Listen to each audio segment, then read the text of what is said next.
ఇక హైదరాబాద్లోని ట్యాంకు బండిపై గణేష్ నిమజ్జన ఏర్పాట్లను మంత్రి పొన్నం ప్రభాకర్, మేయర్ కత్వాల విజయలక్ష్మి పరిశీలించారు.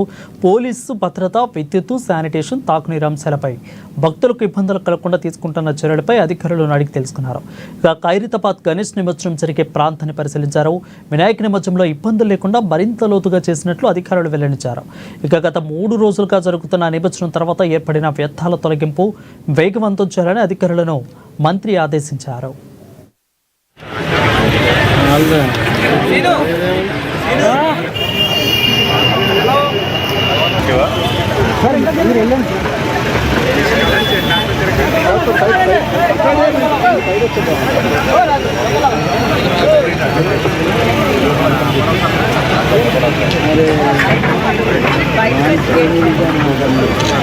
ప్రభుత్వం తరఫున గౌరవ ముఖ్యమంత్రి గారి ఆదేశాల మేరకు అన్ని శాఖలు సమన్వయంతో హైదరాబాద్ మేయర్ విజయలక్ష్మి గారి ఆధ్వర్యం లోపల అన్ని శాఖలు కూడా సమన్వయంతో శాంతి భద్రతలకు సంబంధించి కావచ్చు, లేదా ఇతరత్ర క్రేన్స్ ఏర్పాటు కావచ్చు, దానికి సంబంధించినటువంటి ఇమీడియట్గా డస్ట్ అక్కడ లోపల నీళ్ళలో వేసిన తర్వాత తీసే అంశంతో సహా అన్ని రకాలుగా చర్యలు ఎప్పటికప్పుడు జరుగుతూ ఉంది. రేపు నిమజ్జనానికి సంబంధించి ఓపికగా అందరూ సమన్వయంతో అటు ఉత్సవ సమితి ఇటు ప్రభుత్వం తరఫున సమన్వయంతో ముందే దీనికి సంబంధించిన రివ్యూ చేసి అరేంజ్మెంట్స్ కూడా ఏర్పాటు చేయడం జరిగింది. కాబట్టి ఎక్కడ ఎటువంటి ఇబ్బంది లేకుండా విఘ్నేశ్వరుడు యొక్క ఉత్సవాలు ఘనంగా ముగుతూ ఉన్నాయి.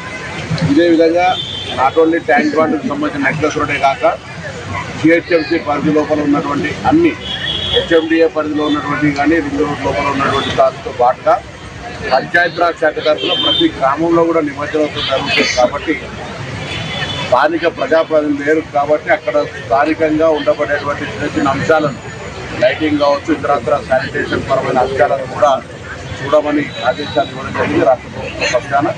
కాబట్టి ఎక్కడైనా గణేష్ ఫెస్టివల్కు సంబంధించినటువంటి ఏర్పాట్ల లోపల అక్కడ స్థానిక యాంత్రాంగం అన్ని రకాల చర్యలు తీసుకుంటుంది. అదేవిధంగా ముఖ్యంగా హైదరాబాద్ సంబంధించి పెద్ద ఎత్తున జరిగేటువంటి పనులు ఇప్పటికే దాదాపు 1,80,000 విగ్రహాలను నిమజ్జనం చేసినట్టుగా లెక్కలున్నాయి మొత్తం హైదరాబాద్ ఏరియా లోపల. ఇంకా రేపు చివరి రోజు పెద్ద పెద్ద విగ్రహాలన్నీ ఉత్సవంగా పెద్ద జాతరతోటి అంటే ఒక ఫెస్టివల్ మూడ్ లోపల సెలబ్రేషన్స్ వచ్చే సందర్భంలో ట్రాఫిక్ కానీ ఇతరత్ర ప్రజలకు ఇబ్బంది కలగకుండా అన్ని రకాల ముందే సూచనలు చేస్తా ఉన్నాం. రేపు ఈ వేడుక లోపల హైదరాబాద్ సంబంధించినటువంటి అన్ని రకాల సాంస్కృతిక ఇతరత్ర అన్ని కార్యక్రమాలు కూడా ఉంటాయి. హైదరాబాద్ ఈ యొక్క నిమజ్జనం చూడడానికి తెలంగాణ ప్రజలు ఎవరైనా ఇక్కడికి వచ్చి ఈ యొక్క వేడుకను తిలకించవచ్చు కానీ అందరికీ ఆహ్వానం చెప్తాం. ప్రభుత్వం తరఫున గౌరవ ముఖ్యమంత్రి